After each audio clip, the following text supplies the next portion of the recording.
வணக்கம் friends. Chapter 6 indicator based trading ஸ்ட்ராட்டஜியில் டீட்டெயில்டான முதல் இண்டிகேட்டரை பற்றி நம்ம பார்க்க போகிறோம். அதாவது மூவிங் ஆவரேஜ், தமிழில் நகரும் சராசரி அப்படின்னு சொல்லுவாங்க. 199 ட்ரேடர்ஸ் யூஸ் பண்ணியிருக்கக்கூடிய ஒரு ட்ரேடிங் இண்டிகேட்டர் தான் இந்த மூவிங் ஆவரேஜ்.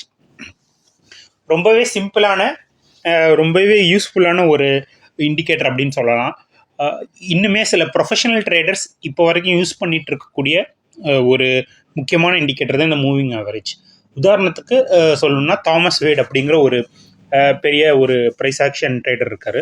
ஸோ அவரோட ஃபேவரட் இண்டிகேட்டர் இந்த மூவிங் ஆவரேஜ். இன்னும் சொல்லப்போனால் அல்ப்ரூக்ஸ் மாதிரியான ரொம்பவே ஒரு எக்ஸ்பர்ட்டான ட்ரேடர்ஸ் கூட இந்த மூவிங் ஆவரேஜ் வந்து இன்னுமே யூஸ் பண்ணிட்டு இருக்காங்க. இந்த மூவிங் ஆவரேஜ் அப்படின்னா என்னென்னா, அதாவது ஃபார் எக்ஸாம்பிள் ப்ரைஸோட கடந்த 10 மூவிங் ஆவரேஜ் 10 அப்படின்னு என்ன அர்த்தம்னா, கடந்த 10 நாளோட இந்த ப்ரைஸோட ஆவரேஜ் எடுத்தால் என்ன வேல்யூ வருதோ, ஸோ அதுதான் மூவிங் ஆவரேஜ் அப்படின்னு சொல்லுவோம். உதாரணத்துக்கு நம்ம ஸ்கூல் மார்க் ரிப்போர்ட்டில் இருக்குது. இப்போ 5 பாடத்துக்கு 5 பாடம் இருக்குன்னு வைங்க. 5 பாடத்தில் ஒவ்வொரு பாடத்துலையும் எவ்வளோ மார்க் எடுத்திருக்குமோ அது எல்லாத்தையும் கூட்டி 5ஆல் வகுத்தா உங்கள் மார்க்கோட ஆவரேஜ் வேல்யூ கிடைக்கும். ஸோ அதை வந்துட்டு உங்கள் சராசரி மதிப்பெண் அப்படின்னு சொல்லுவாங்க. ஸோ இதுலேயும் இந்த ட்ரேடிங்கில் இதே மாதிரி ப்ரைஸோட கடந்த சில நகர்வுகளை கூட்டி அந்த நகர்வுகளோட எண்ணிக்கையால் வகுத்தா கிடைக்கக்கூடியதை நகரும் சராசரி அப்படின்னு சொல்கிறாங்க. ஃபார் எக்ஸாம்பிள் இந்த டேபிளில் கொடுத்துருக்க மாதிரி ஜனவரி 1ஆம் தேதியிலிருந்து ஜனவரி 15ஆம் தேதி வரைக்கும் ஒரு ஸ்டாக் வந்துட்டு என்னென்ன விலையில் ட்ரேட் ஆகிருக்குது அப்படிங்கிறத காமிச்சிருக்கேன். ஸோ 1ஆம் தேதி அதோட விலை 100 இருக்குது, 2ஆம் தேதி 101 இருக்குது. ஸோ இப்படியே ஏறி இறங்கி 15ஆம் தேதி வரும்போது அதோட விலை வந்துட்டு 96 வந்து முடியுது.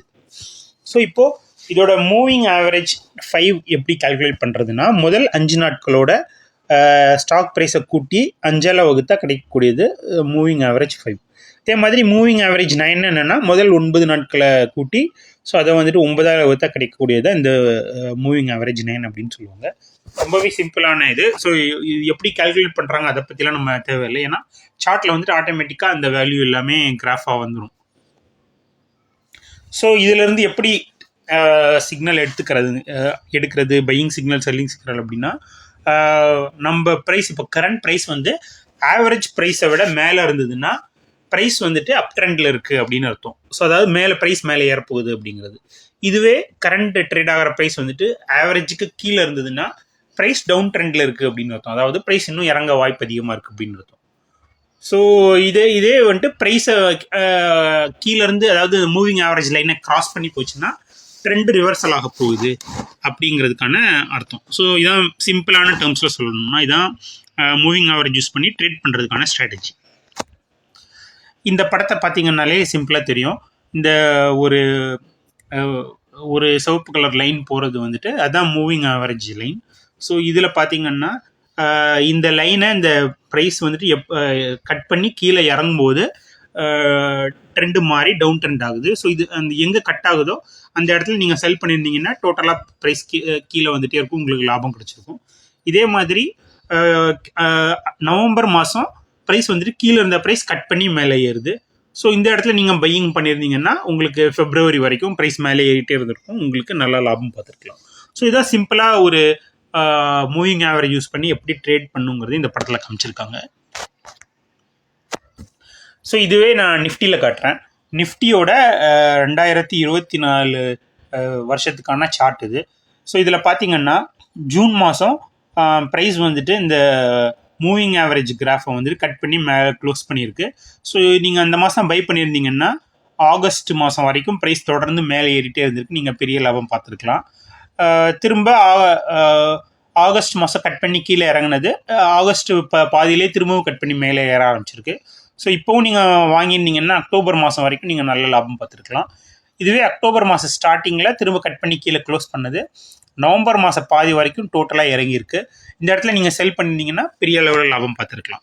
ஸோ இதுதான் சிம்பிளாக எப்படி மூவிங் ஆவரேஜ் யூஸ் பண்ணி ட்ரேட் பண்ணுங்கிறதுக்கான ஒரு லாஜிக். ஸோ இந்த படத்தில் காமிச்சிருக்க இந்த ப்ளூ கலர் லைன் வந்துட்டு MA 21, அதாவது மூவிங் ஆவரேஜ் 21. கடந்த இது டே சார்ட்டுங்கிறதுனால கடந்த 21 நாட்களோட விலையோட சராசரி தான் இந்த moving average.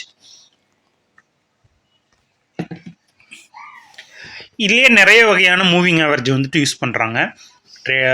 9 period moving average, 13 period, 20 period, 50 period. 9 பீரியட்னா கடைசி 9 டே இல்லைனா 9 மினிட் நம்ம எந்த டைம் ஃப்ரேம் சூஸ் பண்ணுறோமோ அதில் கடைசி 9 வேல்யூவை சராசரி எடுத்து அது 9 பீரியட். இதே மாதிரி ஒவ்வொரு நம்பருக்கும் வந்துட்டு எத்தனை அந்த எண்ணிக்கையை வந்துட்டு கூட்டி அதே எண்ணிக்கையில் வகுத்தா கிடைக்கக்கூடிய வேல்யூ தான் மூவிங் ஆவரேஜ். ஸோ இது பார்த்தீங்கன்னா நிஃப்டியோட சேம் 2024 சார்ட். ஸோ இதில் வந்துட்டு மூவிங் ஆவரேஜ் 9 வந்துட்டு இந்த கிராஃபில் காமிச்சிருக்காங்க. ஸோ இது எது காட்டுறேன்னா இப்போ நெக்ஸ்ட் கிராஃப் காட்டுறேன். ஸோ இது வந்து 13, இது வந்துட்டு மூவிங் ஆவரேஜ் 20, ஸோ இது வந்துட்டு 50. ஸோ இந்த கிராஃப்லேருந்து பார்த்தீங்கன்னாலே உங்களுக்கு தெரியும் இந்த பீரியடோட எண்ணிக்கை அதிகமாக இந்த சிக்னல்ஸ் வந்துட்டு ஓரளவு ஸ்டேபிளாக கிடைக்கும் உங்களுக்கு. உதாரணத்துக்கு இந்த 50 பீரியட் மூவிங் ஆவரேஜில் கிடைக்கக்கூடிய சிக்னல்ஸ் வந்துட்டு 9 பீரியடில் கிடைக்கக்கூடிய சிக்னல்ஸை விடவும் மிகவும் கொஞ்சம் கிளாரிட்டி அதிகமாக இருக்கும். 9 பீரியடில் ரொம்பவே சாப்பியாக இருக்கும். ஸோ இந்த 50 பீரியடில் வந்துட்டு ரொம்பவே கிளியரான சிக்னல்ஸ் உங்களுக்கு கிடைக்கும். ஸோ இந்த 50 பீரியட்ஸ் மூவிங் ஆவரேஜ் வந்து நிறைய பேர் வந்துட்டு இந்த ஸ்விங் ட்ரேடிங் பண்ணுறவங்க வந்துட்டு நிறைய பேர் யூஸ் பண்ணுவாங்க. ஏன்னா இது வந்துட்டு லாங் பீரியடில் வந்து நீங்கள் ட்ரேட் பண்ணும்போது ரொம்பவே அக்யூரஸியும் இதுக்கு கொஞ்சம் அதிகமாக இருக்கும். இதுவே ஸ்கேல்பிங் பண்ணுறவங்க 9 பீரியட் இல்லைனா 13 பீரியடை வந்துட்டு அதிகமாக யூஸ் பண்ணுவாங்க.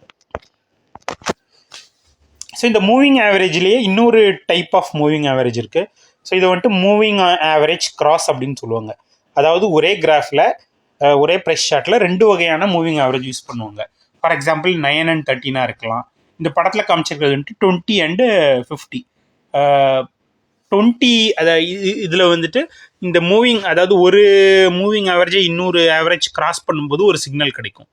அதாவது சின்ன பீரியடை பெரிய 20வது மூவிங் ஆவரேஜ் 50வது மூவிங் ஆவரேஜ் கிராஸ் பண்ணுச்சுன்னா ஸோ ப்ரைஸ் வந்துட்டு அந்த இடத்துல வந்துட்டு கோல்டன் கிராஸ் அப்படின்னு சொல்லுவாங்க. அதாவது ப்ரைஸ் மேலே ஏறப்போகுது அப்படின்னு அர்த்தம். இதுவே ரிவர்ஸில் நடந்ததுன்னா டெத் கிராஸ் அப்படின்னு சொல்லுவாங்க. ப்ரைஸ் வந்துட்டு கீழே இறங்க போகுது அப்படின்னு அர்த்தம். ஸோ இந்த சிக்னல்ஸை யூஸ் பண்ணியும் நிறைய பேர் வந்துட்டு ட்ரேட் பண்ணுவாங்க. ஸோ இந்த வீடியோ உங்களுக்கு பிடிச்சிருக்குன்னு நம்புகிறேன். இந்த வீடியோ பிடிச்சதுன்னா சப்ஸ்கிரைப் பண்ணுங்கள், உங்கள் ஃப்ரெண்ட்ஸ்